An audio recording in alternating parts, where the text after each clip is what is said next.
I never meant to build an empire.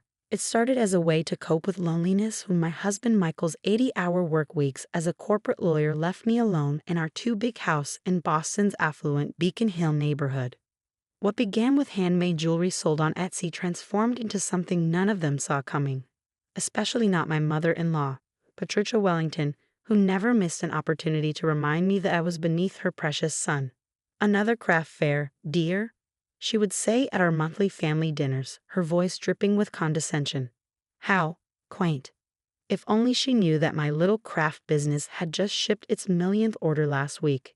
If only my husband knew that while he was billing $800 an hour to make partner, I was building a brand that would soon be worth more than his entire law firm. But I'm getting ahead of myself.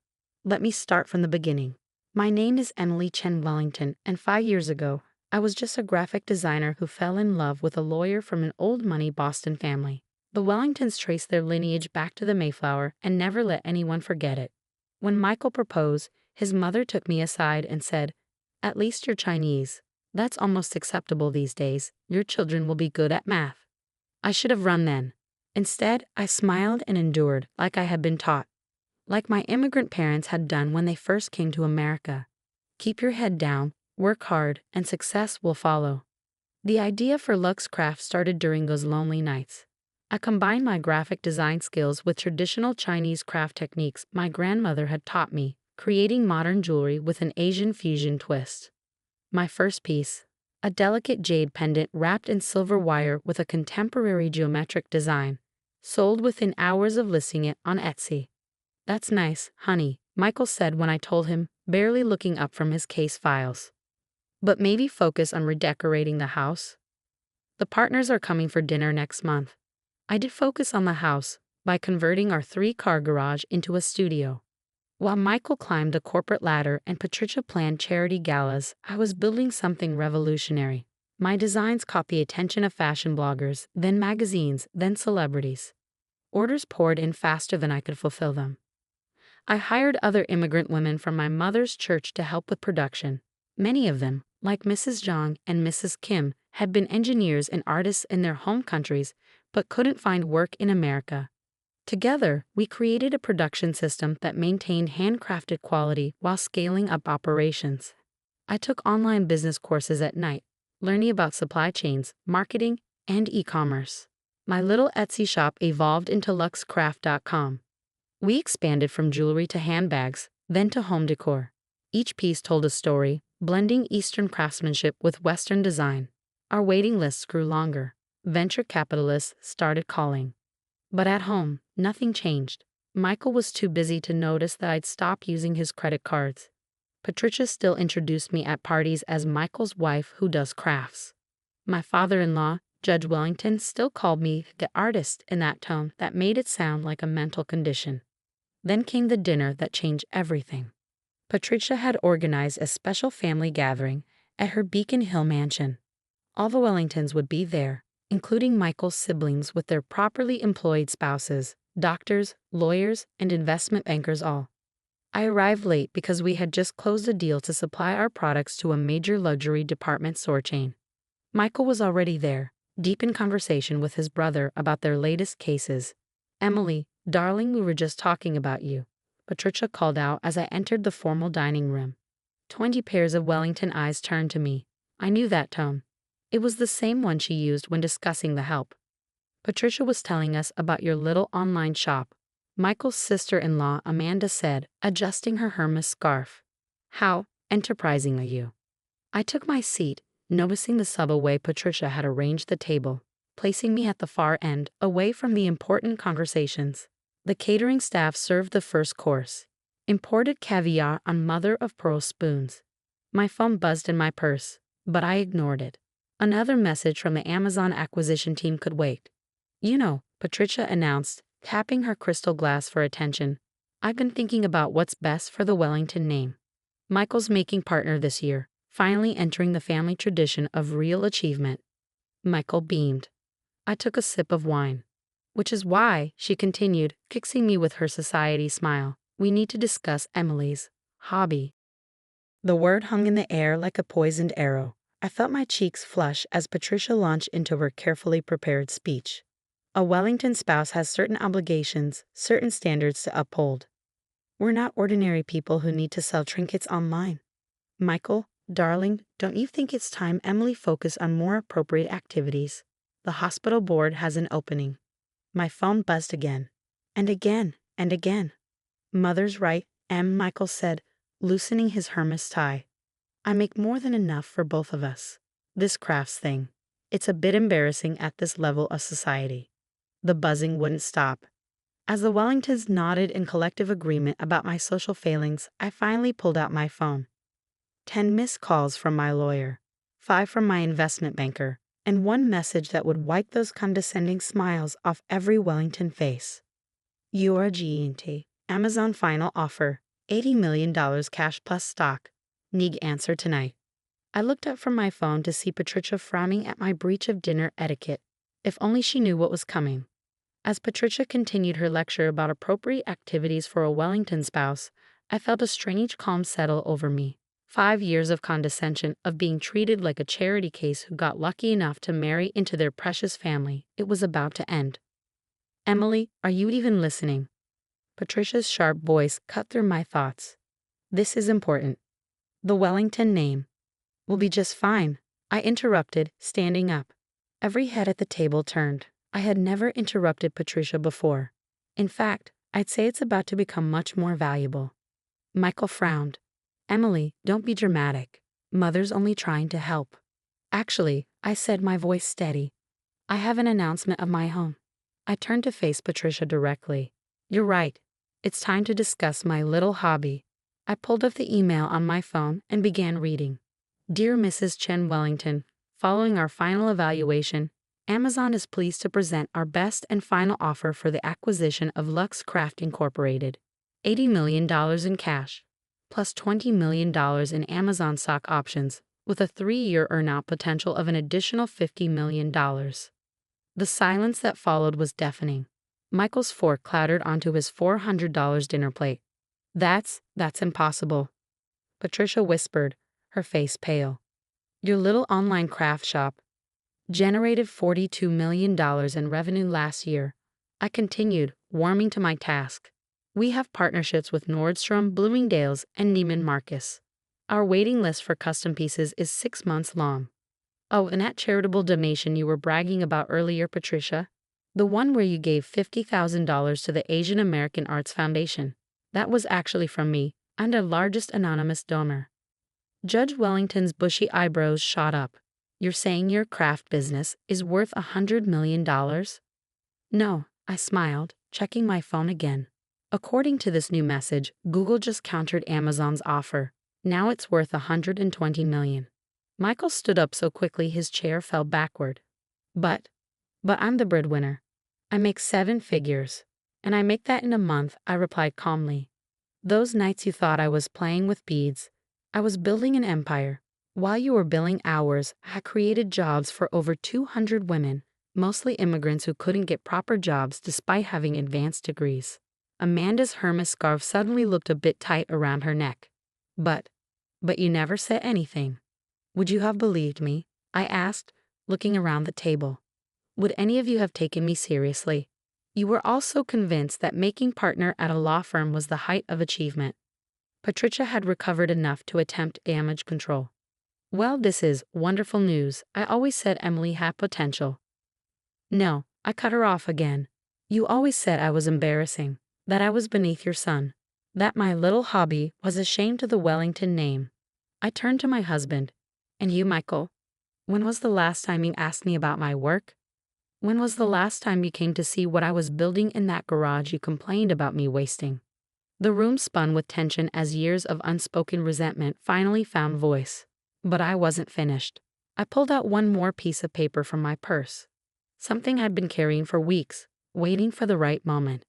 There's one more thing, I said, sliding the document across the table to Michael. I've been so busy with the acquisition negotiations, I almost forgot to mention it. These came from my lawyer last week. Michael picked up the papers, his hands trembling slightly. His face went from red to white as he read the title. Petition for divorce. But why? He stammered. We can work this out. Now that I know about the money. That's exactly why, I replied, gathering my things. 5 years, Michael. 5 years of dismissing me, belittling my work, treating me like a charity case. 5 years of watching your mother tear me down while you smiled and nodded. The money isn't why I'm leaving. It's just what finally gave me the courage to do it. I turned to address the entire stunned table. Oh, and Patricia, remember last month when you said the Wellingtons only wear real jewelry, not craft fair trinkets? That necklace you're wearing, the one you bragged about buying at Tiffany's, it's one of mine. Tiffany's is our biggest wholesale client. Patricia's hand flew to her throat, touching the $12,000 necklace she'd shown off all evening. I could practically see her mentally reviewing all the compliments she'd received on her exquisite taste. As I walked toward the door, Judge Wellington finally found his voice. Now see here, young lady, you can't just. Actually, I can, I said, pausing at the threshold. And one more thing, Michael, remember how you always insisted I sign a prenup to protect the Wellington family fortune? You might want to read Clause 7.3, the one about how all business assets developed during the marriage are considered joint property unless specifically excluded. Michael's face went from white to green. I smiled. Don't worry, I'm not interested in your law firm partnership, but I thought you should know, technically you own half of my company. Well, you did. I sold your shares to my employees last week for $1. They earned it. The explosion of voices behind me as I walked out was music to my ears. But this wasn't the end. It was just the beginning of their education about underestimating the wrong person. The media explosion hit the next morning. Immigrant woman's craft business sells for $120 million, made headlines across every major business publication. My phone rang nonstop with journalists wanting to know how a simple crafter had built such an empire right under Boston society's nose.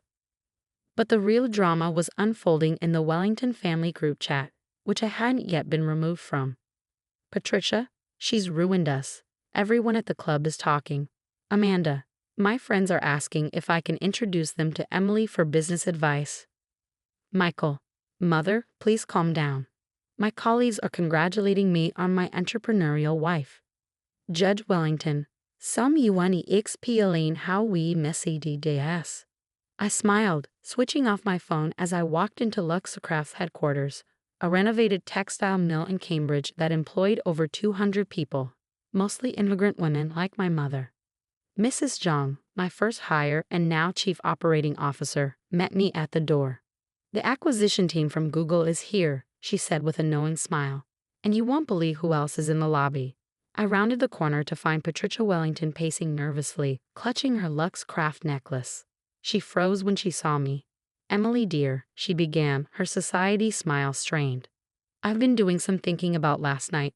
Mrs. Wellington, I interrupted politely, you'll need to schedule an appointment with my assistant. I have a meeting with Google's executive team right now. But we're family, she protested. Are we? I raised an eyebrow. Last night you made it very clear that I wasn't Wellington material. Now, if you'll excuse me. I walked past her into our main conference room, where Google's top brass waited.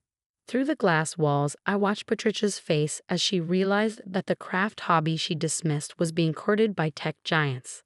The next few weeks were a whirlwind. Google's offer beat Amazon's, closing at $150 million with the earnout potential. The story went viral. Immigrant woman builds $1 million empire while her blue blood in-laws mock her hobby. Every major network wanted an interview. Michael's law firm colleagues started referring their wives to Luxcraft for trunk shows. The same society women who had snubbed me at Patricia's parties now called daily, hoping to invest in my next venture. But the sweetest moment came during the acquisition closing dinner. Google had rented out the same exclusive restaurant where the Wellingtons had once made me feel like an outsider. As I stood to give my speech, I saw Michael and his family slinking in through the side door. They'd obviously pulled strings to be there. 5 years ago, someone told me that craft fairs weren't appropriate for certain levels of society. That immigrant women should know their place. That success meant following traditional paths. Patricia shifted uncomfortably in her seat. But my mother taught me something different, she said. Success isn't about fitting into someone else's world, it's about building your own. I gestured to the immigrant women who now held executive positions at Luxcraft. Together, we didn't just build a company, We built a community. We proved that craft fairs can become empires, that hobbies can change lives, and that sometimes the people who dismiss you are the ones who end up watching you soar. The room erupted in applause. From the corner of my eye, I saw Patricia dab at tears, while Michael stared at me like he was seeing me for the first time. After the dinner, Mrs. John approached me with news that made my victory complete. Our immigrant employment program had been selected for a prestigious innovation award. The presenter? The Wellington Foundation for Social Progress. Patricia's pet project. They'll have to give an award to the very people they look down on. Mrs. John laughed. Karma is real. The divorce was finalized 3 months later. Michael tried everything to win me back, suddenly fascinated by my entrepreneurial spirit. But as I told the divorce court, some bridges can't be unburned. I bought a penthouse in Back Bay, right next door to Patricia's beloved social club. Every morning, I watch her society friends line up at the Lux Craft flagship store across the street, bragging about their personal connection to the founder. Last week, I received an invitation to speak at Michael's law firm's Women's Leadership Conference. The topic? Breaking Through. How to Succeed When Others Doubt You. I declined. I was too busy launching our new foundation, which provides seed funding to immigrant women entrepreneurs. The final twist of the knife came yesterday. Patricia's Country Club, the one that had taken decades for the Wellingtons to get into, invited me to join as an honorary member.